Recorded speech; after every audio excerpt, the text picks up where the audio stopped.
motorsport and motoring radio show, now on 88.5 FM, The Valley Comes Alive, and podcasting across iTunes and talkandpower.com.au. Talking Power Podcast, episode 217. I'm joined by co-host over here, Simon Gonzo Travellini there, and Michelle Morrison over there, and I'm your host, Nick DeChembry. How are we? You know, whenever you do that, I don't know whether I'm meant to sit here quietly, I'm meant to say something. Hey, Nick, how you going? I always just say, doing well. Doing well. Doing well. That's my new Awesome. catchphrase. Hey, we'll get stuck into the news right away. Lots been happening since we last met. In MotoGP news, results from Aragon. Marc Marquez took first place. In second place was his brother, Alex Marquez. And in third place, Franco Bagnaia in the Ducati there. And in the previous race in Silverstone, we had, for the win, Marco Bezzecchi in first place. In second place, Johan Zarco. And in third place was Marc Marquez. Marc Marquez. So after crashing the bike at the start. It's pretty impressive. Yes. It's very impressive from the Marquez boys. They're going well at the moment. In supercar news, it was the Perth 440, Perth 440, Bosch 440 on the weekend. We'll talk more about that a little bit later. But Why do they call it the 440? because it was 440 kilometres. We had 100 on Saturday morning, we had 100 Saturday afternoon, and 240 yesterday afternoon. So taking the win was on race one on Saturday, was run for his maiden win. Well done, Ryan Wood. Number two coming in there was Will Brown in the 888 Camaro, and Chaz Mostert held out third place. On Saturday afternoon, it was won by Brock Feeney, second place Will Brown, and Chaz Mostert took the win on the Saturday afternoon. And then the big race yesterday, we had a win from Brock Feeney. Matthew Payne held out second place. And what a great story. We'll talk about that a bit later on. A really great story. Big shout out to Team Blanchard Racing Team. James Courtney, that is their first podium ever. Big shout out to Tim and John Blanchard and all the team at Cool Drive across Australia. Well done. That was a magnificent win. Actually quite an emotional win for that team. In F1 news, we've had three races since we last spoke, and that was because we did a special interview the last episode. But in Spain, we had Oscar Piastri take the win there, Lando Norris in second place, and Charles Leclerc. In Monaco, we had Lando Norris take the win there, Charles Leclerc take second place, and Oscar Piastri third. Let's not forget Imola, where Max Verstappen took the win there, Lando Norris in second place, and Oscar Piastri in third. We'll get to Formula One a little bit later on. NASCAR news, there's been lots happening. Results from the Michigan Raceway overnight. Denny Hamlin in first place in the Toyota Camry. Second place, bringing home leading the Fords home, Chris Buescher. And in third place was another Toyota Camry in Ty Gibbs. And our Shane Van Gisbergen came 18th on that race.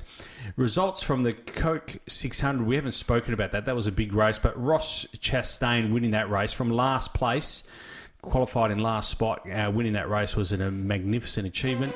William Byron in second and Chase Briscoe in third. Our SVG coming 14th in that race. In Indy news, we also had the Indy 500, Alex Palau in the Chip Ganassi car winning there. David Malukas in the AJ Fort Enterprises car there in second place.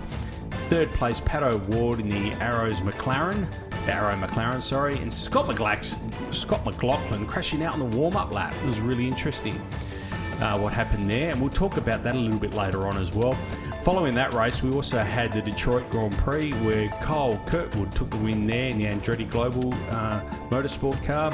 Santino Fiorucci in the AJ Fort Enterprises car coming in second, and Colton Herta in the Andretti Global Motorsport car coming in third. And just news late to hand overnight, or this morning actually, in the Fink Desert, WA boys, Travis Robinson winning there, Bo Robinson coming in second, that's his brother, and Boston Morgan Horan coming in third for the Fink Desert race.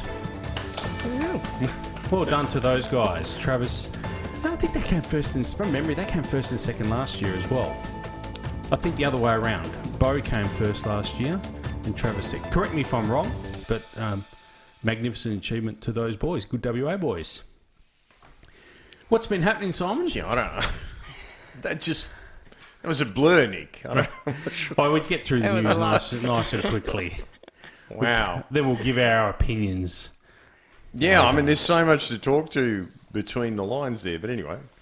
Oh, we'll get back to them. So tell us about you. Instead of the I've news. got a boring life. I'm married with kids. Surely. Off seasons when all the action is happening. No. No? No, there's no action at the track at all. Well, might get to that. Should we segue into that now, or is it? Yeah, we might as well. I mean, it's a public announcement. The list events have been called off. No one's prepared to sign off on the track in terms of safety, and until it wasn't me, until the bump is repaired, which we've discussed numerous times on the podcast, and you have had physical damage from. Yep. There won't be any racing down there. So safety concerns and not getting that tick of approval by management to be able to safely run any races down there. So for the time being. hopefully, they will get that underway very quickly.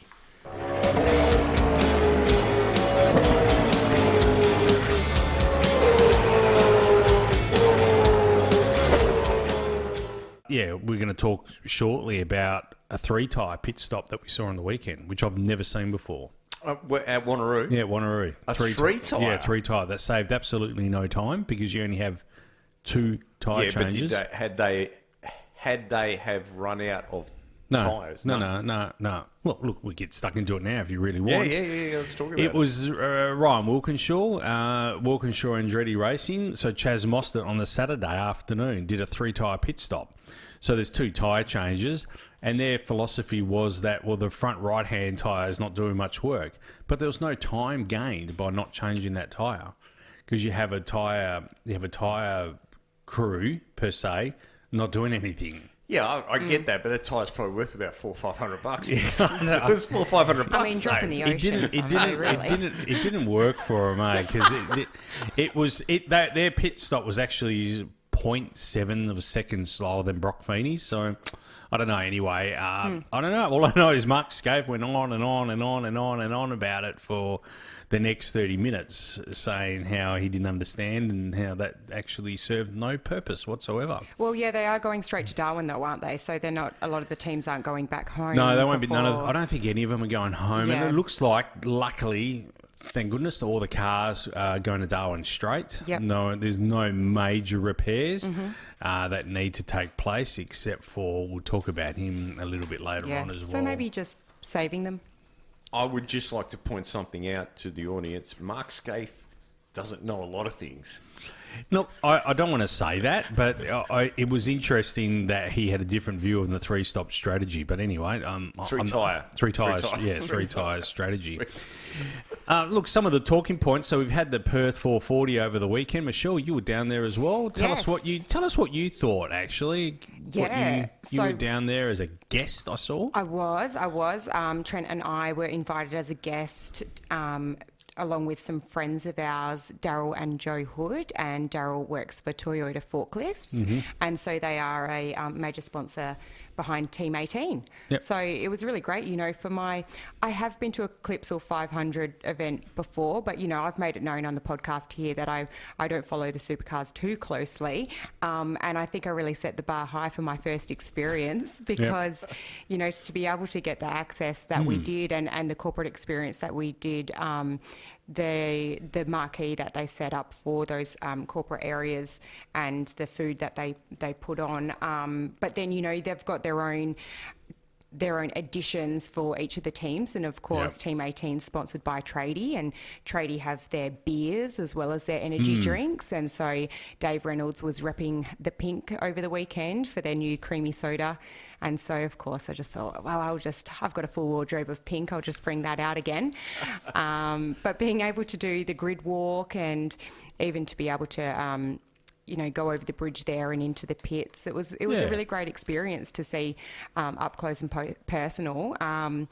For me, obviously, being in drag racing and spectating a lot of drag racing as well, like I'm used to being able to access pits and being able to see up close and personal the teams working. But I know that at some tracks and for some ticket holders, that's not a possibility. And so, yeah, it was amazing. I thought it was really great. We had a great viewing point as well. And, for a winter's day, the sun was out. Can you believe it? Yeah. But my son, his whole right side of his face was absolutely red raw. Oh, yeah. He got cooked yesterday. I just, thinking that it was only 7 days earlier on Monday that we just had that huge downpour, and that downpour prompted me to get into organising my garage because I still had things that hadn't been put away from the end of season. But how lucky for Supercars to be able to come over and have June. that clear It's weather. never been in June before from memory. Not in recent years. It's never been in June. It's always been in May, and we were very lucky yesterday to get away with that. So as a drag racer and being a corporate guest, Yes.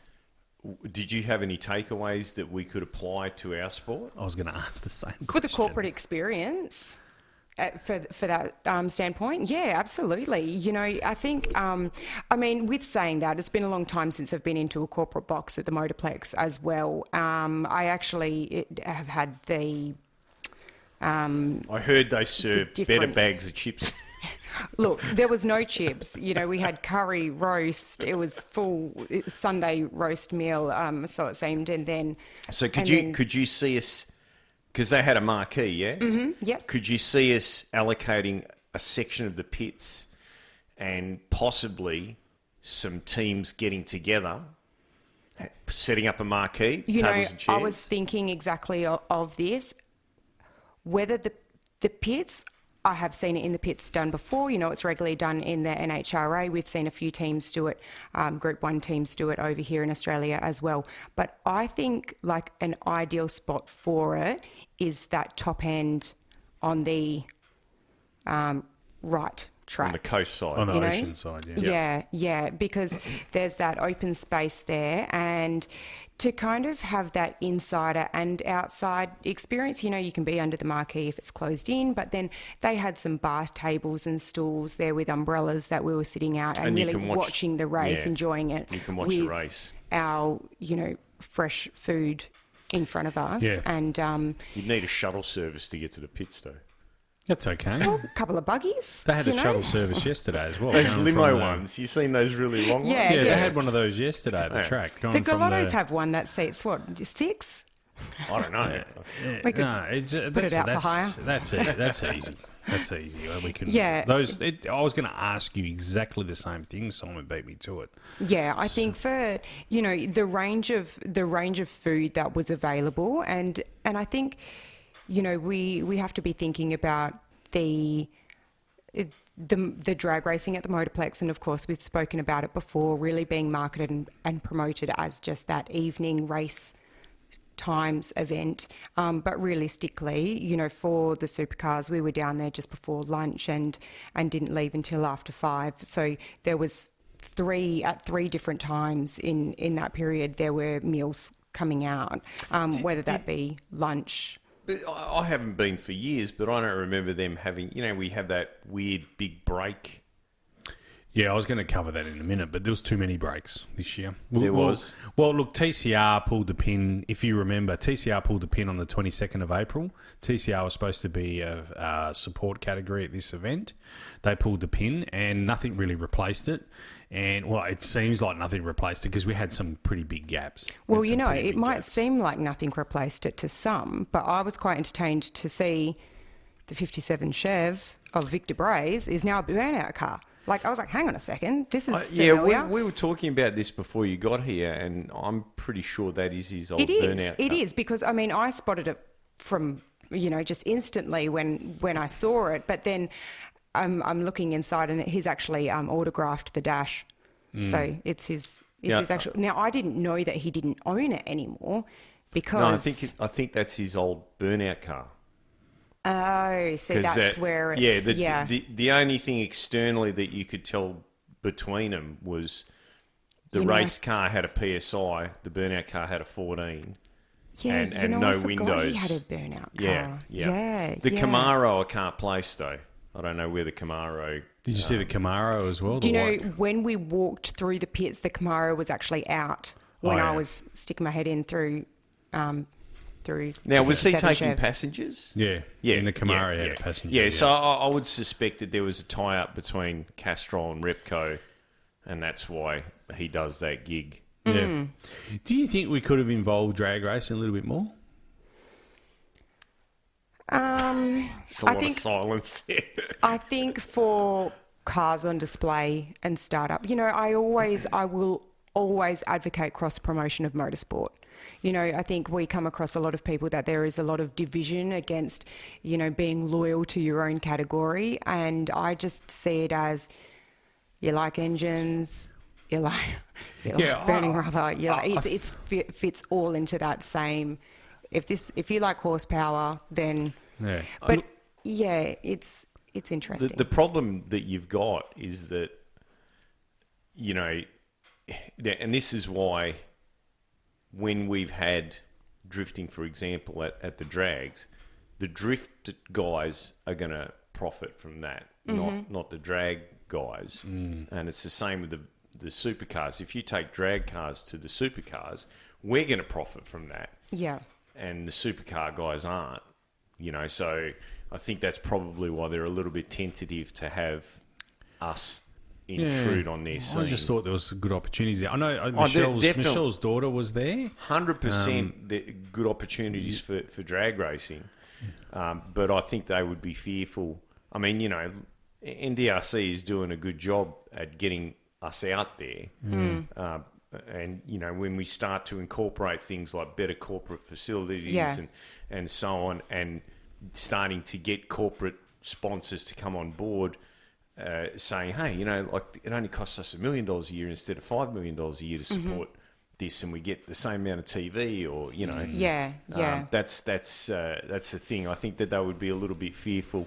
We see it in the country shows where they won't have drag cars starting up there because when a drag car starts up, instantly everyone's around a drag car, and all the people promoting their stuff suddenly lose the audience that they had. Yep. Now, my philosophy would be, well, you know what? You all need drag cars then. Yeah. Drag cars for everyone. You get a drag car. You get a drag car. Well, it will be great to see the drag cars back up in Darwin and for the Red Summer Nats along with the supercars. And because I've heard great things about how that event ran previously when, the two were running the events together. And, as you said, just really generating that growth in spectator and followers. Yeah, look, I think there's some great opportunities there. As I said, Michelle Dolan's daughter was there in the junior dragster, but I think there's some reasonable opportunities to grow there as well. I reckon some no prep. Yeah, it doesn't need to be racing, just on display, or I know a few cars would have been over at the Winternationals as well, but anyway, that's just my thought.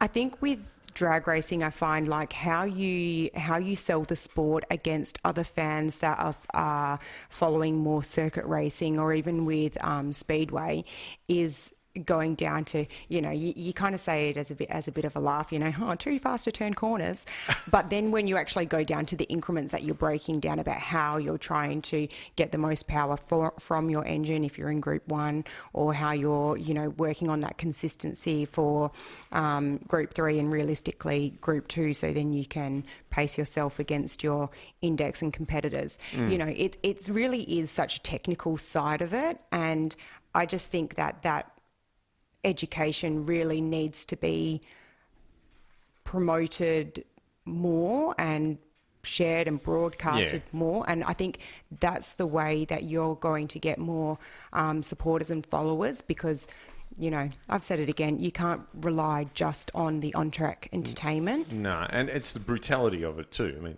there's 600 horsepower. I think most of our tow cars have got more than that. I'd be interested to know the rusted-on supercar supporter and the rusted-on supercar team owner and crew, what they thought of those burnout cars. Did you notice how long after those burnout cars, I'm talking about the Boost mobile car as well, that was a drift car, and that Hilux Ute that was drifting, and then the Camaro came out afterwards and was laying donuts everywhere. They spent another 15 minutes sweeping the track with, they had a couple of 3 Hiluxes or 3 Tritons, whatever they were, with a mat on the back of them, and they were sweeping down the track. I'd love to know what the actual rusted on, circuit racing, WA Sporting Car Club, rusted on guy thinks about those burnout cars and the drag cars on what they did to the track that day. What drag cars? They were burnout cars. The burnout cars, but do you know what I mean? Like they just laid, they were that guy it was the killer donut. It was awesome. It was kind of off the track though. It wasn't really. No, on the S's, he was right on the racing line. Yeah, they got a pad there. No, he didn't go on the pad. He didn't go on the pad. It was on the track. And on the perfectly good burnout pad. He did. He laid into about 5 donuts on the S's, and that was right on the racing line. Wow. Right on the racing line. Well, I thought it was really cool because they actually had a sign out the front of the 57 Chev burnout car, and with some stats for it. And I thought that was quite relatable maybe to supercar fans. But, we've seen some of our top fuel teams write these stats in comparison to what they're running. And it had here that at idle, it runs at 20 litres a minute at idle, and tyre frying mode, 60 litres a minute. So... Yeah, I saw that sign. Yeah. No, anyway, look, I mean, I think it was, I think we need to do a little bit more cross-promotion there. While we're here, I'll just have a quick, I'd made a note for myself here. Rossi Johnson, and Paul Morris incident. I was literally sitting 10 metres away from that. And sorry, Paul Morris, but I cannot understand how he was not black flagged or penalised for that incident. That was so obvious. He escorted Rossi Johnson. I haven't made a note. I made this note afterwards. Oh, okay. Off the track. Yeah. And that poor kid whacked the wall. It was hard. It was real hard. They've destroyed the car. The Super Ute's finished right off. And he got out of the car, and I said to Mark, I said, watch, this guy's going to be really pissed. And he stood up on the wall, and then when Paul Morris came around again under the safety car, was waving the fist and giving the finger. He's later apologised today, Rossi Johnson, because he also dropped the C-bomb on the live broadcast as well. Yeah, so, that's a terrible thing to say. But he was Paul Morris. I'm sorry, mate. You escorted him wide, and then he broke the steering, and that was the end of that. But that might explain why they were pretty quick to cut the radio. I think they've got to be really careful. But that was a terrible incident. That he could have got hurt, that poor kid. But and as I said, I was only 10 metres away from that, and he hit that wall pretty hard.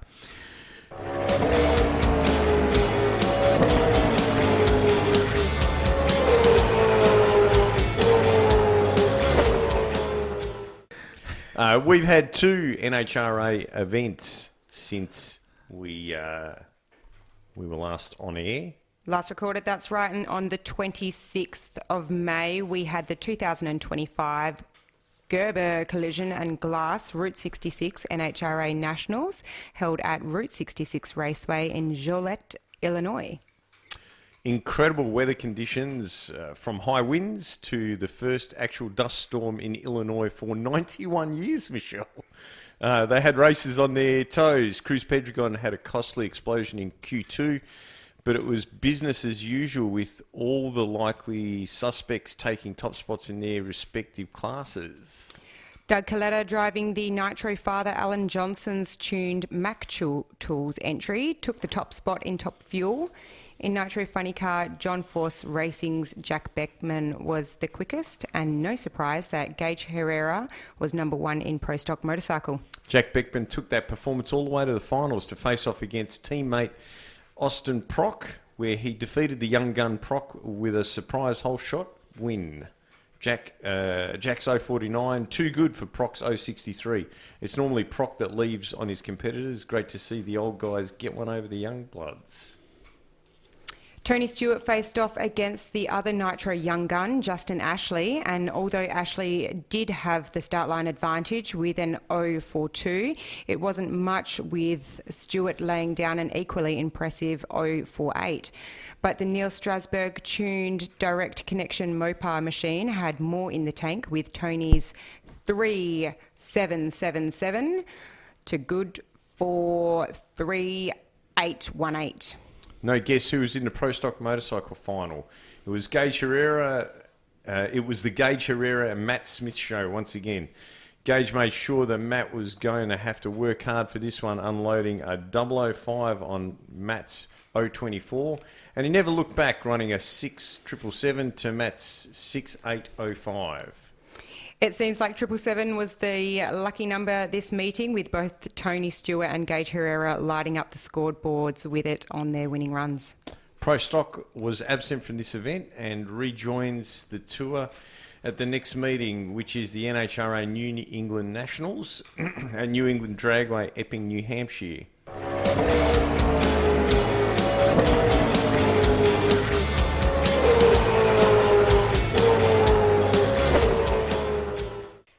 And last weekend at the 2025 NHRA New England Nationals, we saw record runs, close finishes, and one scary moment in funny car competition. In Top Fuel, Brittany Force secured her first Top Fuel win of the 2025 season. With a standout performance in the final round, she posted a 3.694 pass at 340.39 mile per hour, narrowly defeating Tony Stewart by just 0.0074 of a second, approximately 4 feet at the finish line. Sorry, pardon me. Force's path to the final included victories over Clay Milliken, Sean Reed, and number one qualifier Doug Coletta. Notably, her semi-final run against Coletta set a new track speed record of 341.42 mile an hour, just shy of her own NHRA national world record of 341.59 mile per hour. In the Nitro Funny Car final, JR Todd faced rookie Spencer Hyde. Despite Hyde's quicker reaction time with an 094 seconds to Todd's 0.135, Todd's superior performance down the track secured the win. He clocked a 3888 second pass at 332.43 mile per hour, while Hyde encountered issues and finished with a 509 second run at 161 mile per hour. A big upset for the event was reigning funny car world champion Austin Proc showcased strong performance, securing the provisional number one qualifying position. Despite his strong qualifying performance, Proc was eliminated in the first round of eliminations on Sunday. He faced Buddy Hull, who drove a Dodge Charger and was defeated with a time of 5.046 seconds at 284 mile per hour, compared to Hull's 416 seconds at 303 mile per hour. Was this the event that Jack Beckman hit the wall? Yep. Oh, and okay. we will, all right. speak Getting of ahead of that. myself like normal. In Pro Stock, veteran standout Greg Anderson powered his way to another monumental victory at the NHRA New England Nationals, claiming the Pro Stock title after a dominant weekend at New England Dragway. Anderson, driving the HendrickCars.com Chevrolet Camaro, took down number one qualifier Erica Enders. Great to see Erica back on top in a marquee matchup that thrilled the fans and added yet another Wally to his legendary resume. Anderson posted a winning time of 6.533 seconds at 210 mile per hour, edging out Erica Enders' strong battle and major boost for the KB Titan racing team. In Pro Stock Motorcycle, you know, the class that... I just skipped a line. Did you? Yeah. Did you? I went down and then went straight to there. Do you want to put a time? Nah, it's fine. It's fine. Edging out Erica Ender's strong 6.559 at 209.88 mile per hour. The win marks a critical momentum shift in the championship points battle and a major boost for the KB Titan racing team. In Pro Stock Motorcycle, you know, the class where they don't allow sandbagging? It was an all Vance and Hines showdown with Gage Herrera continuing his season-long dominance in defeating teammate Richard Gadsden in the final round at the NHRA and New England Nationals. Herrera blasted to a finish line of 6.741 seconds at 198 mile an hour, outpacing Gadsden's 6.782, also at 198. The win is Herrera's third of the season and his 13th career national event victory, reinforcing his lead in the championship standings and keeping Vance and Hines firmly at the top of their two-wheeled ranks. In a dramatic turn during the semi-final round, veteran funny car driver Jack Beckman experienced a significant crash piloting the peak antifreeze and coolant Chevrolet Camaro for John Force Racing. Beckman faced off against Spencer Hyde for a spot in the final. Shortly after launch, Beckman's car encountered severe tyre shake, causing it to veer sharply across the centre line and collide with the retaining wall. The incident underscores the unpredictable nature of drag racing and the importance of driver safety. Beckman's ability to walk away unharmed is a testament to the advancements in safety protocols within the sport. That was a really violent, like it tore the rear wheel clean off. Like, look, I'm not sure if it broke the wheel studs or snapped the housing. It looked as though it snapped the housing. Yeah. It was incredible. It reminded me of, remember when Zat shook and mounted the wall? It was, because, you know, when they, and you've experienced this, when they shake and you get back on the gas, if one tyre's got more traction than the other, then, you know, that's going to turn you instantly, and it'll turn you like on the spot. Yeah, it was fast. It happened really fast for Jack Beckman watching that. And I think actually just replaying it in my mind, Spencer Hyde, I think he actually, he kind of blasted tyres off the hit, and it was fortunate that he did pedal and get back on, because then he was out the way. That's right. Beckman would have run straight into him. Yeah. Did you see the interview later on, well, you know, back in the pits, where he said, I've often watched other racers do that and wondered what would happen if I was in that situation. Yeah, and, I didn't see that, but... He said that, and he goes, obviously, if I could do it again, I'd do it differently. Yeah. Was that the interview with Bruno?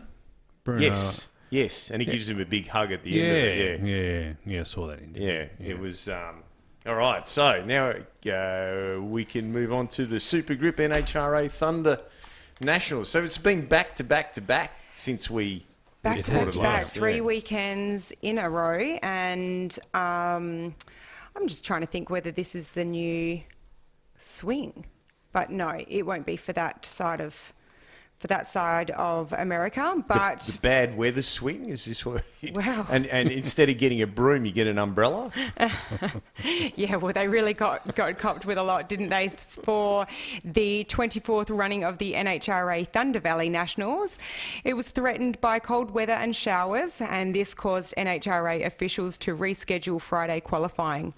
The meeting was a special one for Greg Anderson, as he scored his 1,000th round win by beating David Quadra during the semi-finals. In qualifying, Tony Stewart took the top spot in Top Fuel, while in Funny Car it was Austin Prock. Pro Stock was Dallas Glenn, edging out teammate Greg Anderson for the honours, while in Pro Stock Bike, a surprise newcomer took the top spot. Brandon Davis of Douglas Gainesville, running a 683, ousting out teammates Richard Gadsden and Gage Herrera, and also MSR's Matt Smith. This was Davis's first event riding a leased bike from the Vance and Hines team.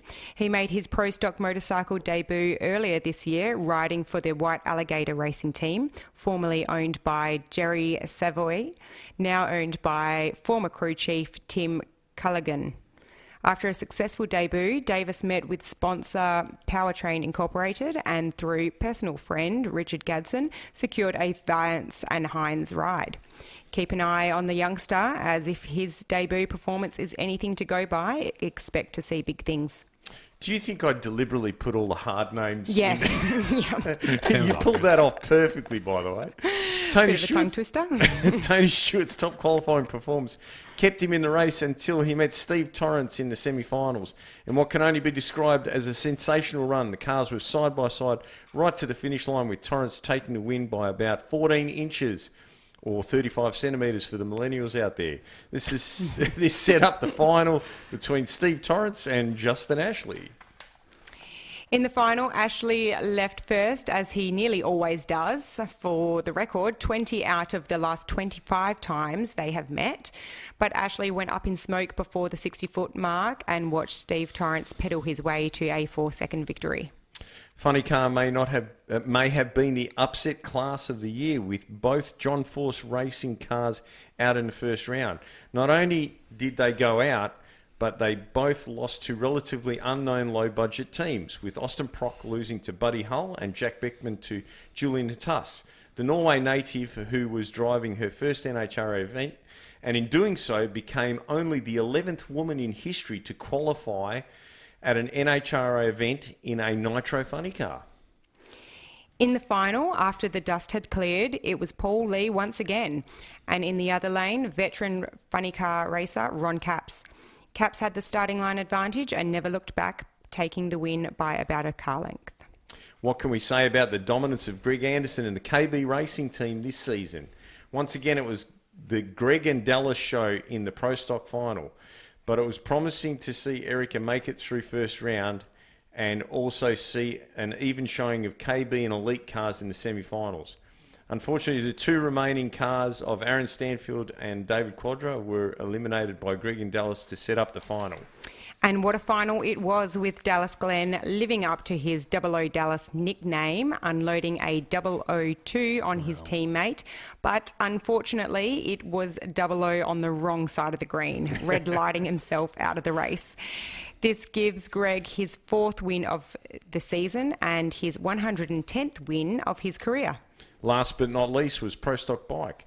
By the end of round 2, the only non-Vance and Hines bike was the White Alligator Racing entry ridden by Chase Van Sant. Chase took out Matt Smith with a 007 whole shot win over Matt's uncharacteristically slow 135 in the semi-finals. Richard Gradson quickly disposed of Chase, setting up an all Vance and Hines final. Wow, tongue twister. Thanks for taking that one. In the final, it was Richard Gadsden with a whole shot win over teammate Gage Herrera with a 032 light against Gadsden's 014 light. This is Richard Gadsden's first ever Wally. The next event is the Virginia Nationals on June 20th through to June 22nd at Virginia Motorsport Park. Wow, we made it through without any recording issues. No. We've had a terrible recording this one, but anyway, that's another story. Did we want to do Winternationals? Yeah. You have to talk us through that one. How come it says here Simon and Michelle? You've really just seen that now? No, I only just literally saw that now. Okay, have we got some results? Yes. Nick, let's talk Formula One. Yeah, Michelle's getting ready. up. We'll just talk. Let's talk about Breakgate. Yeah, go for it. Breakgate. McLaren. So, do you know what now let me find what this thing's called. A phase change material is, Nick. I didn't, but you explained it to me over the phone, and I do now. So phase change is when you go from one state to another state. So, for example, when you go from water to ice, that is going through a phase change. And when you are going from water to ice, you need to dispel heat for that to happen. So to go from a liquid to a solid, you have to get rid of heat. Yep. To go from a solid to a liquid, you need to absorb heat. Now, there has been a lot of talk Now, this is, since I wrote this a while ago, there's been a lot of talk about the McLaren's amazing ability to maintain tyres on the car, basically. Yeah. Right? They seem to be able to keep the tyres hot when the other teams are struggling, and they also seem to be able to keep the tyres cool. Yeah, more when important. the other teams are struggling. Now, the Red Bull team, they had some cameras there that provided them with some infrared imaging that, was sort of suggesting that there was something funny going on inside the brake drum covers, or brake cover drums, whatever you want to call them. Now, as it turns out, I need to find this section because I've got the guy's details. A few things have happened. So the first thing was that Christian Horner and the engineers at Red Bull put together a request for the FAI about some ideas that they had. So there was 2 tech directives issued by the FIA that were answering these prior to the Imola race. The first relating to the type of material used to attach the famous skid plates, as some teams had been accused of using a special hard wearing material that prevented the skid plates from wearing down. So on the skid plates, they have these little round things that actually do the fastening, because the wood would basically just tear off. So they were making these things out of, concrete or something so that they wouldn't wear the wood. Those things would prevent the wear from happening, and that would then, sort of, the skid plate couldn't do its job, which basically its job is to see how many times you bottom the car out and how much you've worn off. The second was relating to communications between Red Bull and FIA regarding classification of rules governing devices that could potentially be allowed to help with tyre cooling. It's understood the FIA made it clear that a host of design ideas relating to the use of water cooling at the wheel assemblies and tyres plus other systems would not be allowed. This type of dialogue between teams and governing bodies, where ideas are suggested only to be ruled out, is commonly used to smoke out concepts that rivals could be running to exploit grey areas in the regulations.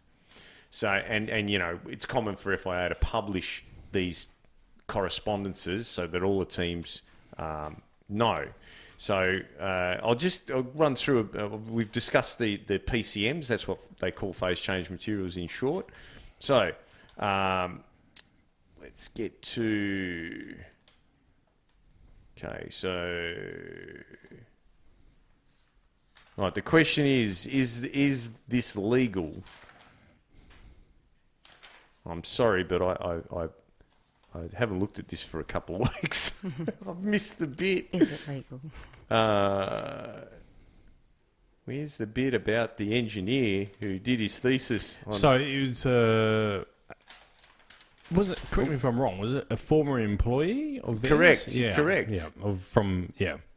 Correct. It was a former employee whose name escapes me. Yeah, and I know then he it's went on this to document. do a thesis on phase change Here we material. go. So, what does it have to do with McLaren's dominance? Well, it may be a coincidence, but it turns out, while working for McLaren, Martin Butchin, and I'm sorry, Martin, if I've butchered your name. I knew that was coming. Right. I didn't actually write, I just made that up then. Anyway, wrote his thesis on this phase change material technology, right? Bit of a coincidence there, okay?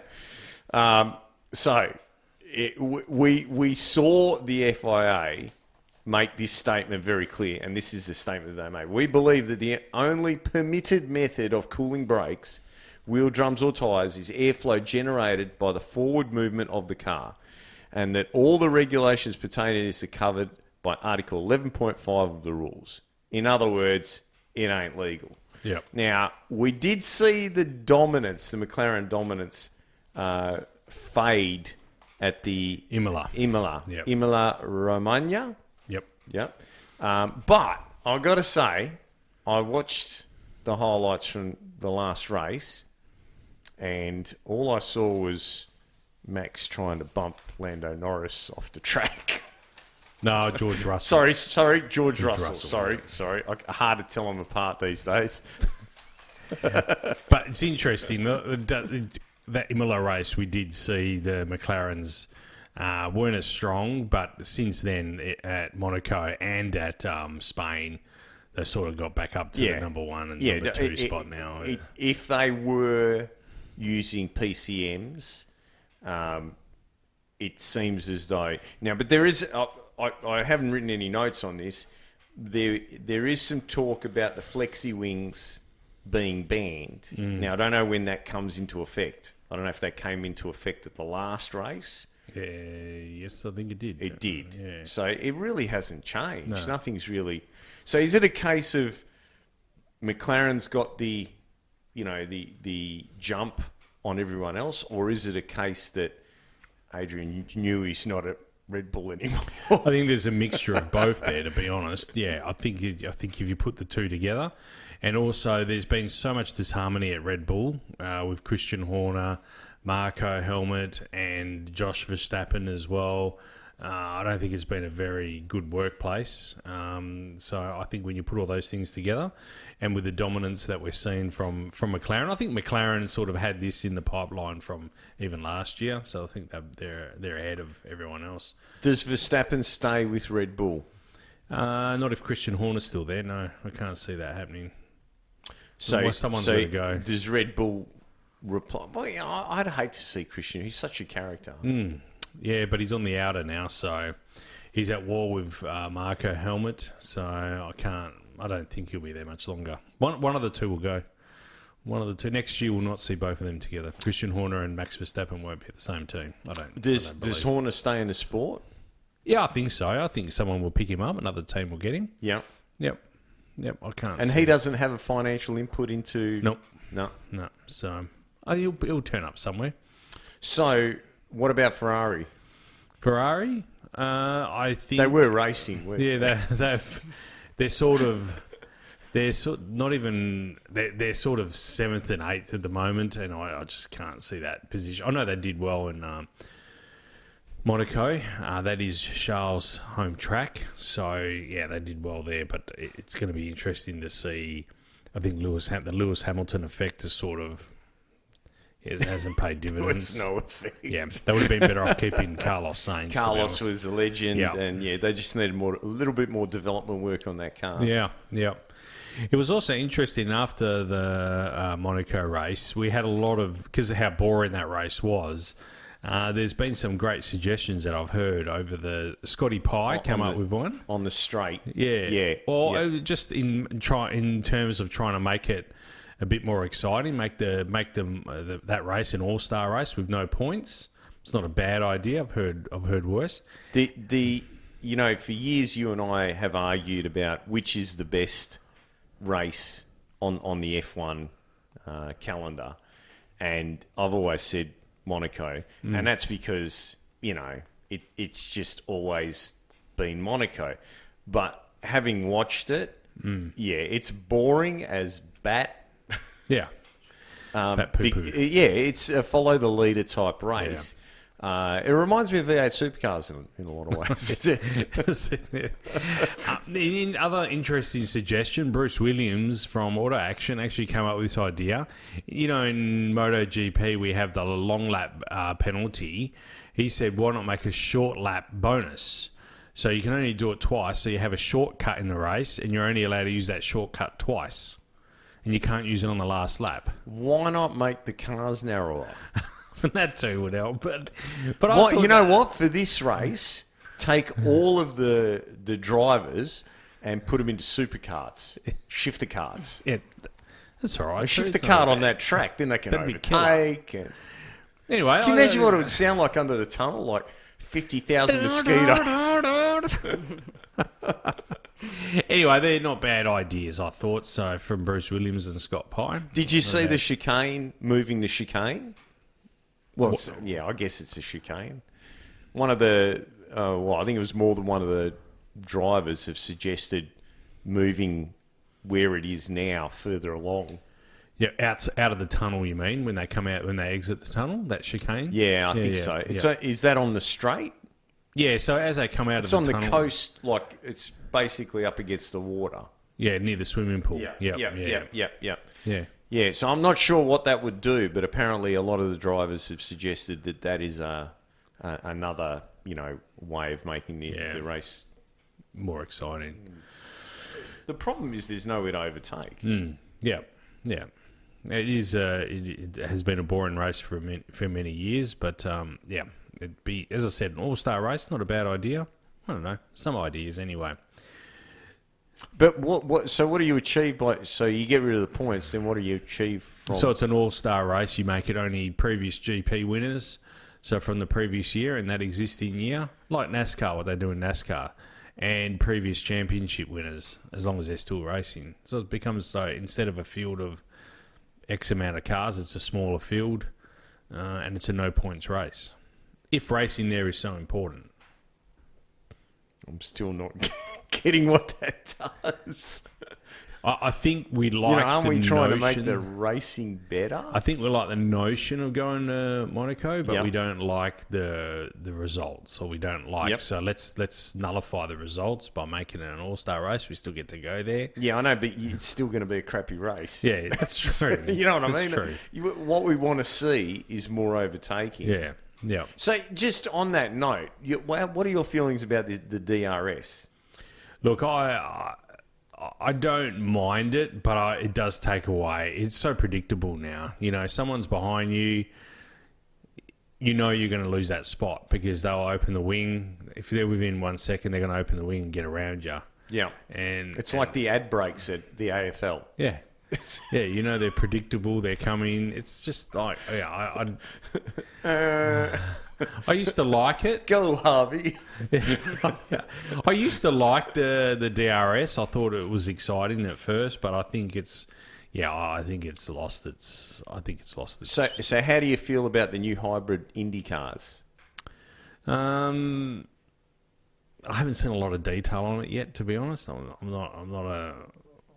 not across it 100%, to be honest. So I can't answer you on that one. Okay, fair enough.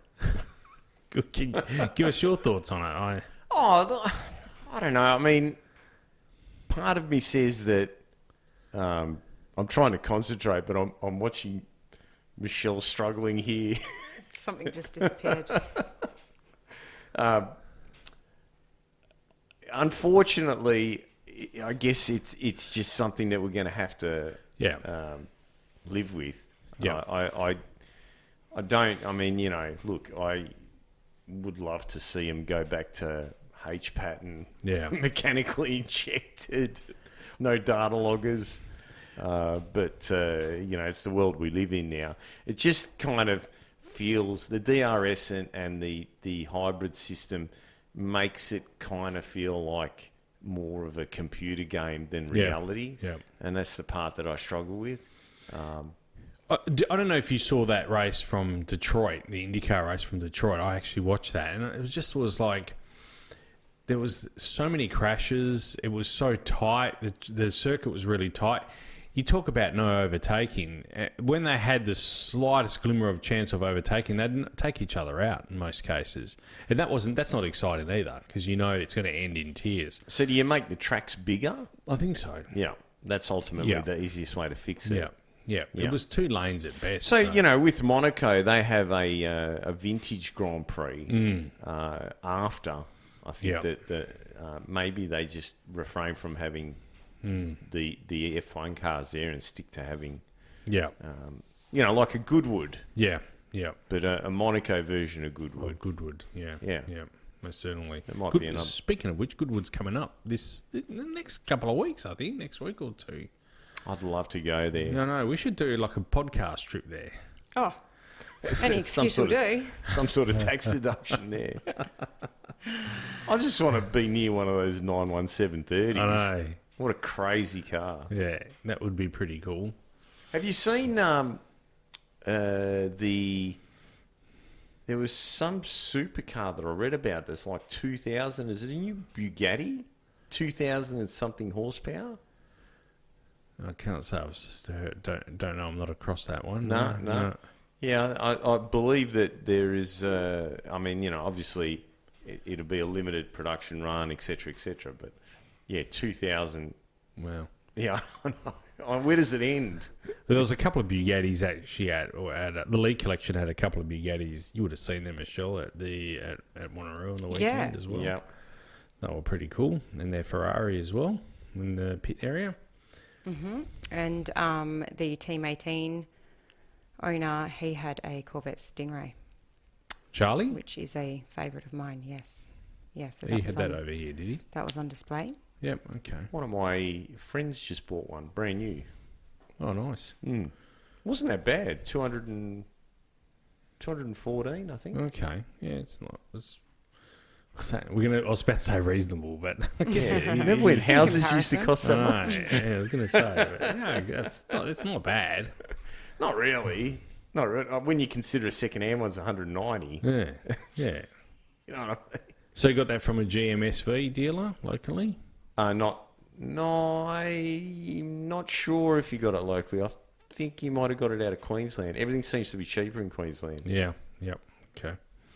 Speaking of Queensland, Speaking of Queensland, we had the Winternationals. Winternationals over the weekend. I had FOMO. I so badly wanted to be there. Oh, really?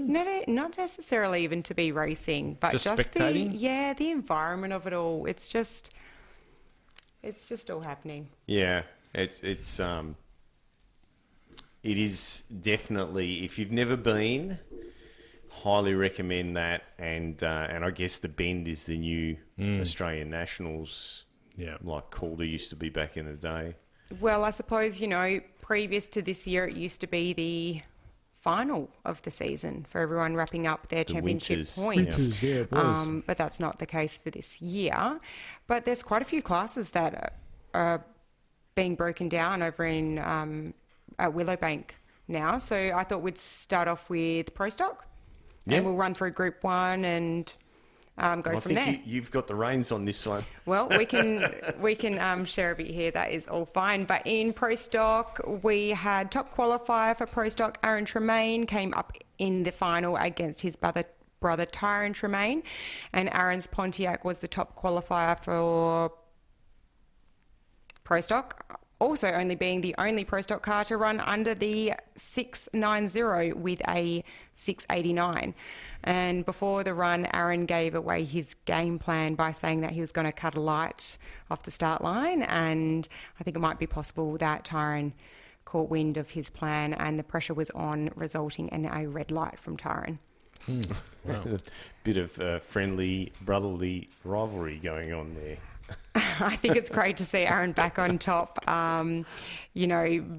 Between the two of them, it's either one or the other, and for them to make their return back into Pro Stock racing now in this later half of the season. But yeah, Tyron's been taking the reins and leading that team for a few seasons now. So They run a pretty awesome Yeah. engine shop. They do CNC machining, all sorts of Yeah. stuff there. It's amazing. I don't know if you remember them when they first started. It's incredible to see how far they've gone. And well, they started with speedboats. yeah, but when they first got into Pro Stock, I think they were, buying a lot of it in rather than Right. developing it themselves. I mean, I know this is a big call. It's probably going to piss a few listeners off, but I see them as being like the Greg Andersons of Australia in the future. Yeah. I don't think it would piss people off. I think both of them, and for I think Kerry. John Barbagallo listens to this. No, but Aaron I'm quite sure that Aaron used to do some of Barbagallo's work as well. A lot No, of. I think it was the other way around. Oh, okay. But look, Pro Stock always seemed like quite a friendly competitors amongst them. But yeah. I think that for Aaron and Tyron and Kerry as well, they're a very highly respected family in racing. So, yeah. I think Very John happy for them. John is Australia's Greg Anderson. isn't he? Yeah, that probably fits the bill more. We've had some greats over the years, Ridgeway, Polito, yeah, Polito definitely. Polito was Paletto and John were two my two favourites over the years, obviously because they're forwards. Are we talking now engine builders or racers? They were well, they're both. Yeah, but Joe if we're Paletto. talking for racers that I miss, Lee Backtash. Oh, yeah. But he drove a Valiant. Hans Van Dyke. Yep. Well, Ryan races over here. Ryan's a really nice guy. Yeah, Hans was one growing up. Do you remember Hans before your time? No. Van Commodore. And the HQ Monaro before that. Yeah, but it was in the HRT colour scheme back in the day. Black and white with a lion. Yeah, it was pretty cool. Doesn't sound familiar. Pretty cool. Okay, in Pro Stock Bike, it was Scott White. 1 and 2 qualifier met in the finals. Scott White coming up against top qualifier Luke Crowley. Luke's from WA, yeah? Yep. Do you know what, Simon? I said that to Trent on the weekend, and he was saying no. Oh, okay. But I thought that he was as well. So, I mean, he's not now, but maybe he was. I don't know. But seems but like I thought, a familiar name. Yeah, for me too. But he is always leading the top of the championship there with in Pro Stock Bike. But on the weekend, he had a big snooze on the start line with a 0.219 reaction time and finishing the run with a 7:03.2 at 193 mile per hour. But that reaction time did cost him the win, with Scott White leaving the line with a 0.033 reaction time and then running his personal best time of 7:08 at 187 mile per hour, and that got him the whole shot win. I think you could have measured that reaction time with a sundial. In Top Bike, who do you think won Top Bike, Nick? Damien Muscat. I honestly don't know. All the way. So Benny Stevens left the line first with a 0.140 reaction time against Damien Muscat's 0.226.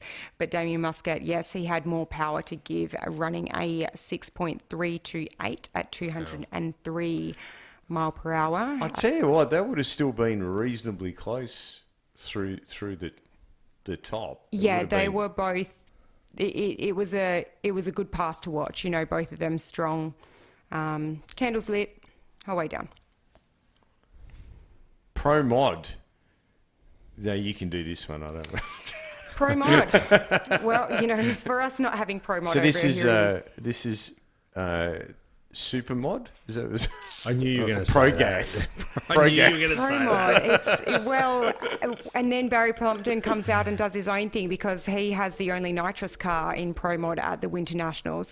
I think he's got the only nitrous car in Australia now.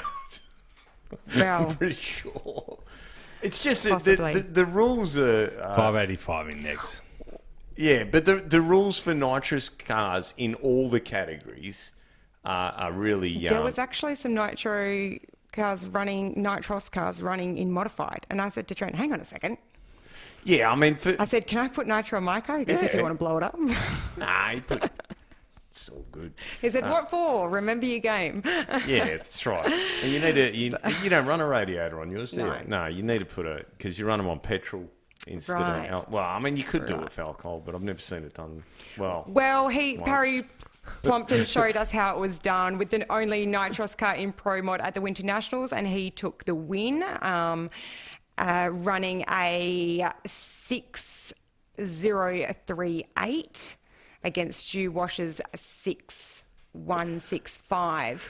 That's, of course, on the index 585. And this was all, of course, after Barry Plumpton proudly displayed the New Zealand silver fern flag attached to the back of his car during his burnout. Isn't the silver one for girls? Ooh. The silver fern. Well, I did actually have to reverse back to check to see whether it was an All Blacks flag, but it did say New Zealand down the bottom. Okay. It didn't say All Blacks, but it wasn't the New Zealand national flag. It was the silver fern. No, because that looks background. like the Australian flag. Yeah, well, that's right. Okay, Simon, you can call out this one I as want much to as I call want this in to. Top Door Slammer. No one saw this one coming. Rob Harrington. Now, we can call Rob Harrington a West Australian. Oh, we'll call him our mate. Driving the ex-Wayne Keys Monaro. Oh, wow. I'm pretty sure. I asked a fellow racer today to confirm that, and he said, yep. So I'm assuming that is the case. With a clutch. When was the last time we saw a clutch door slammer win anything? It would be at least 3 years ago now. Long time ago. I think Zap was the last. I was going to say Zap would have been the last one. Rob, who was he up against? Rob He was up Harrington against Russell Taylor. Wow. Okay. That would have been a hard race. I would have been very nervous on that one. Anyway, so Rob Harrington leaving the line first with an 0.59 light against Russell Taylor's 1.25. Strong pass from Harrington, crossing the stripe with a 5.84 at 2.47 with Russell leaving. Where are we up to? Leaving the line and then slowing with what looked like a couple of cylinders out. And then the safety activation, so I probably put the panel out, deploying the chutes at around 1,000 feet. Rob Harrington quoted, "I'm just a little Aussie battler with a rag, tape, and a bunch of blokes touring around country towns. Awesome to see the underdog win." Yeah, we love that in Australia. And I think he qualified like 5th. I think he qualified 584 in the finals. With an 80, That's pretty I stout. think it was actually an 84 that stout. Is that the word now? You know, I heard it so. It's been a word for a while. It was. It was the word. I don't know about It was. Stout. All I heard from the commentators was stout. That's Queensland. But yeah, true. But so happy for Rob. You know, he says down at the bottom end, he's like, This car's not supposed to win events. Like it's won an event, you know. Well, it's won the Winternationals, you know. How awesome to see. You know, he's had defeated some really big names, some really hard competition, and with a clutch. Yeah, It would have looked awesome. It was straight. Yep. It stayed really straight. Just as he crossed the centre line, he came a bit over to the centre. I think he was probably looking to see where Russell Taylor was and then started drifting over to the centre line a little bit. But yeah, just really cool to see. So happy for him. Did he give him the... Oh, you reckon? Well, you could do. Put the clutch in. No, give it but in the gas. You're hussing the gas. That's it. And then shine the laundry.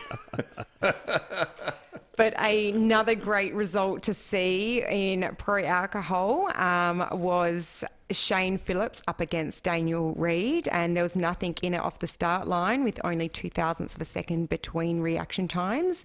And on his first ever event, Shane Phillips took the win with a 5.37 at 272.78 mile per hour, which is above the speed record, and all in all, on his birthday.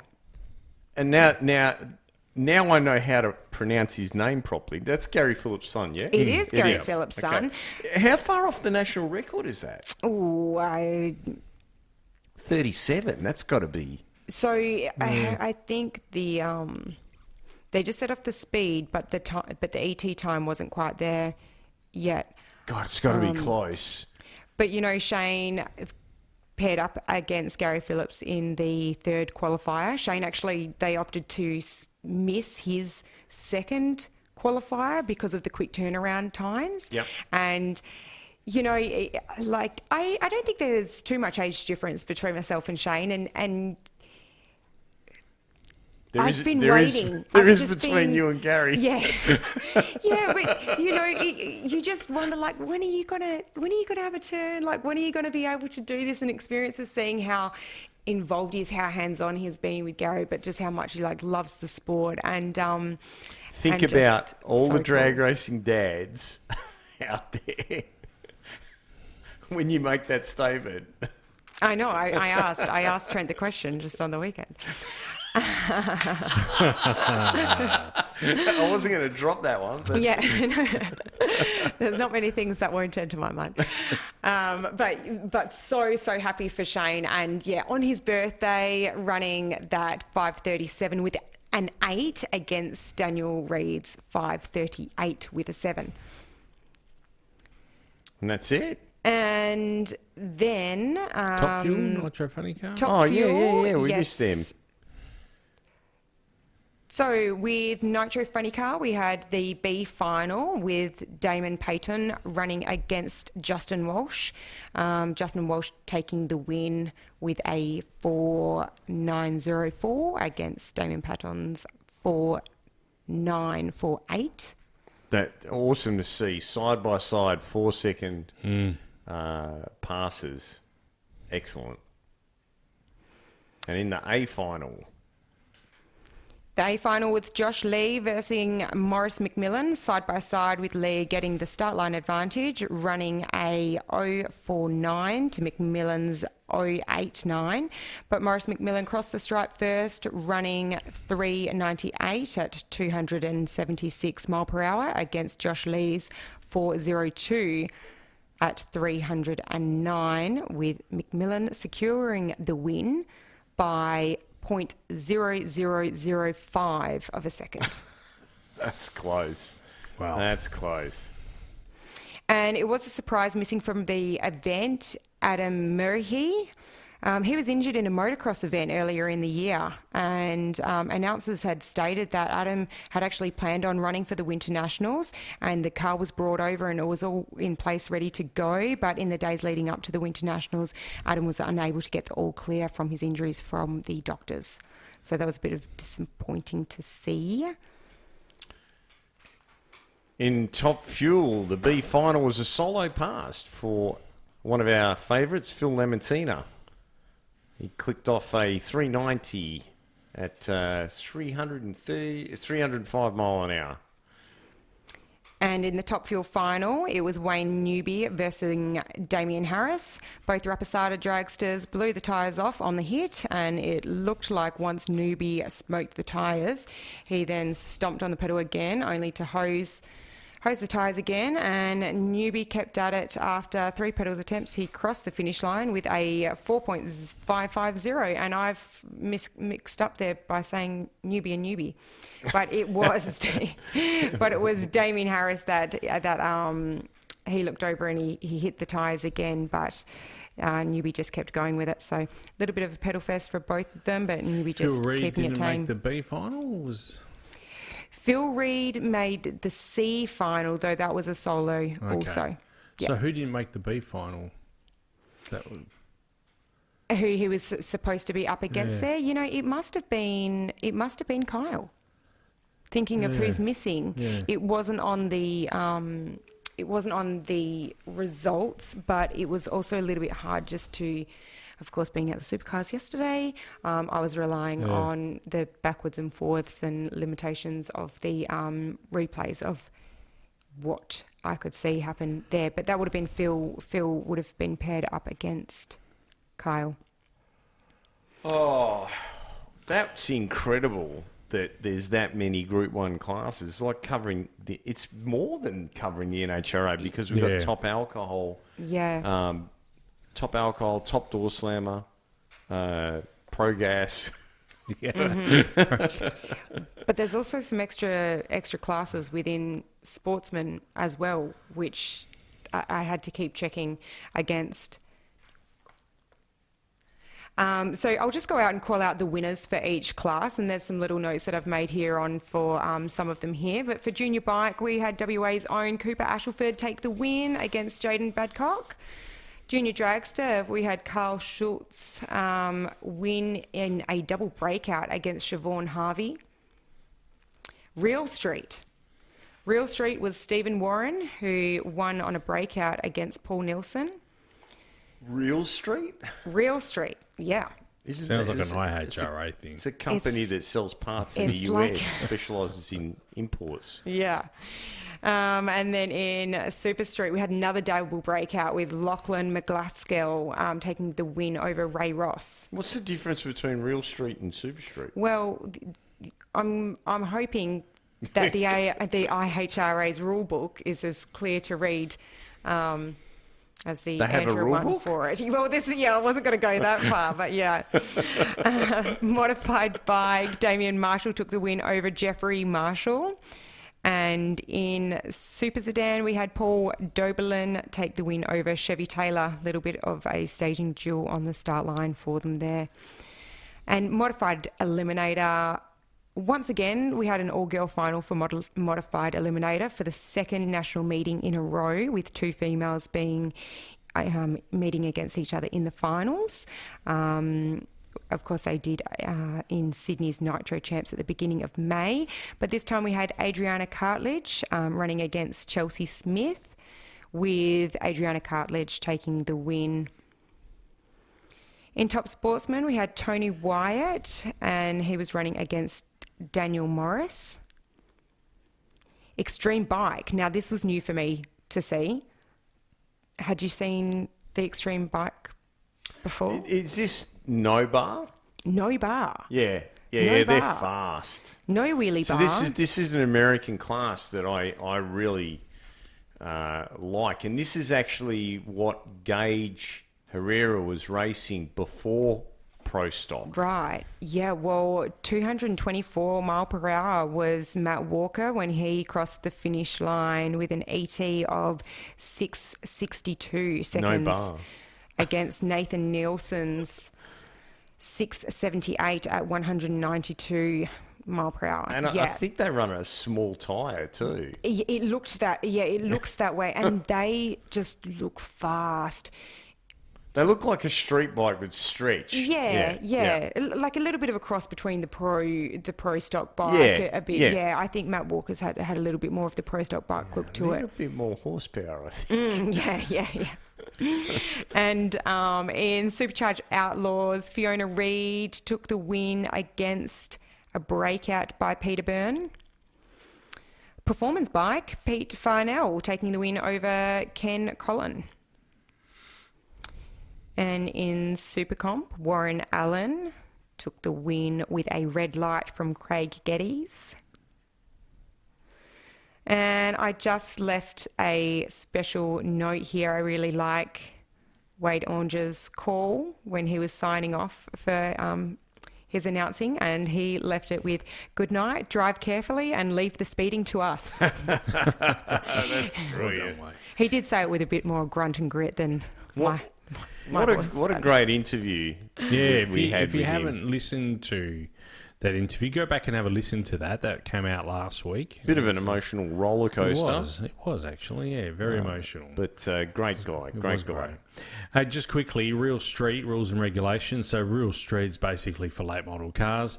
So from 2013 and later, A Street is for cars must be street registered and have an Australian VIN on them, 90 to 1399. And B Street is for 2003 to 2012. Again, Australian compliance, street registered, 950 to 1399. The only vehicles accepted prior to 2003 are BA Falcons, VX Commodores, and VY Commodores. Bottom bulb or top bulb?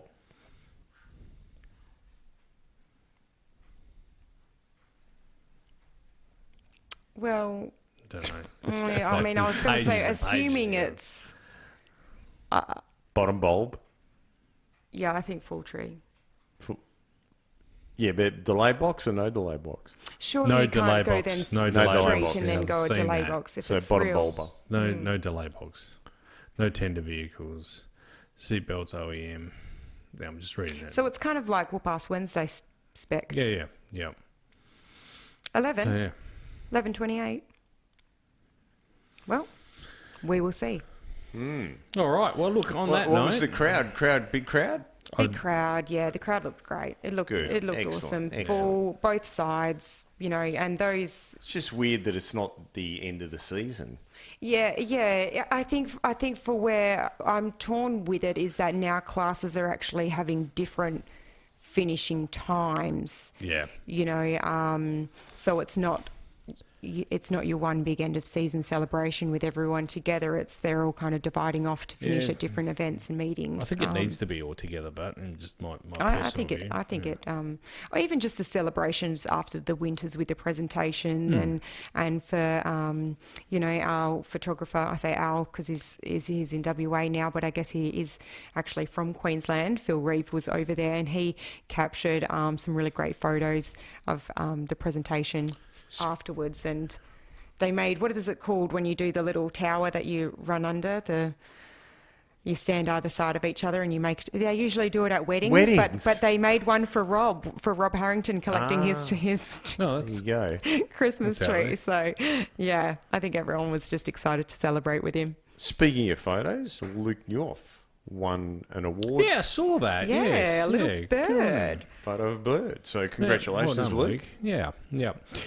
Hey, news in closing, we have got the benzene detailing biggest morning tea, Australia's biggest morning tea, 21st of June 2025.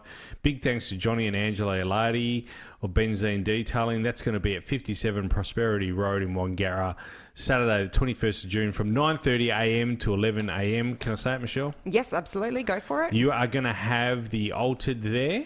Yes. So we're looking forward to seeing that. And we will be down there. So make sure you come along, say hello. I will be there. Michelle will be there. We don't know about you yet. No, I haven't got clearance from the War Office yet. Just say, I'm not sure yet, Simon. That's all you need to say. So, no, that's okay. We'll hope to see you down there as well. And it'll be a big morning. I'm really excited. I've been to the morning tea for 2 years now, and I'm really excited to be able to bring my car out and have it on display. Usually this time of year the engine's out and it's apart, but a few commitments earlier last month has delayed our start in pulling things apart, and so it's lined up quite nicely for me to be able to support Johnny for this course. I used to go before I was married. Okay. In fact, Nicole came once. Yes. Well, look, I mean, hopefully we can see you down there. Yeah, I know. I'll be there. I think Linda and the kids will be there as well. We're really looking forward to it, and looking forward to seeing the Altered down there as well. And actually, if I can take this moment, because you just reminded me, I actually got introduced to Linda last year at that event. But I just wanted to thank you both because. Now, I'm not sure whether it was the weekends have lined up exactly, but this marks my 1 year on the podcast. That's right. Oh, there you go. Thank Congratulations. you very much, Boris. It's been amazing. Thank you. Thanks for sharing it with us. Every second of it.